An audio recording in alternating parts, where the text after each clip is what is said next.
જેનો હાર્દ કહેવાય એ ભાવ હવે આવે છે। એ લંકાકાંડમાં હવે લંકાકાંડ શરૂ થાય છે। જ્યારે પુલ બંધાય ત્યારે છઠ્ઠો કાંડ લંકાકાંડ શરૂ થાય છે। જુઓ આ પુલ કયો છે?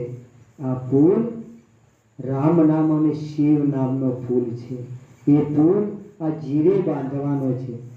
આ એમાં કોઈ રીંછ વાનર કામમાં નહીં આવે। આપણા આ જીરે જ બાંધવાનો છે। રીંછ વાનર એટલે શું?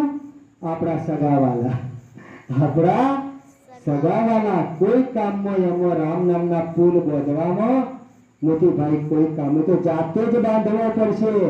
એકાંતમાં રહી ને રામ રામ શિવ શિવનો જાપ કરવો પડશે।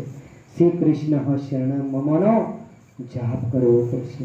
હવે ભગવાન એકાંતમાં છે ને લક્ષ્મણ, જાંબુવન, હનુમાન અને સુગ્રીવને બોલાવે છે। ભગવાનને જાંબુવન કહે છે, લક્ષ્મણને ખૂબ ઉતાવળ છે કે ભગવાન સવારે સૂર્યોદય થાય એટલે લંકામાં પહોંચી જઈએ, રામ કહે છે કે લખન આટલી ઉતાવળ સારી નહીં। મારા મનમાં એક વિચાર આવ્યો છે। શું વિચાર છે? મારો ઈષ્ટદેવ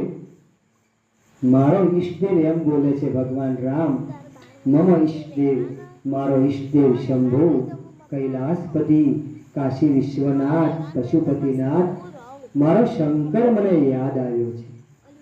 પરમ રમ્ય ઉત્તમય ધરની, પરમ રમ્ય ઉત્તમય ધરની, મહિમા અમિત કહી ન જાય બરની। કે હે લક્ષ્મણ, આ સમુદ્ર કોઠો છે। અહીં 3 સમુદ્ર ભેગા થાય છે। 3 સમુદ્ર, અહીં ગંગા, જમના, સરસ્વતીનું જળ છે। તો મારી અંદર એક ભાવ થયો છે, આ ધરતી ખૂબ પવિત્ર છે અને ભારતનો છેડો છે। ભારત આર્યાવર્તનો છેડો છે અને આ પવિત્ર ભૂમિમાં યહાં કરી શંભુ સ્થાપના, યહાં કરી શંભુ સ્થાપના, મમ હૃદય પરમ કલ્પના। ભગવાન કહે છે કે હે જાંબુવન, હે સુગ્રીવ, યહાં કરી શંભુ સ્થાપના, આ જગ્યાએ મારે મારા ઈષ્ટદેવ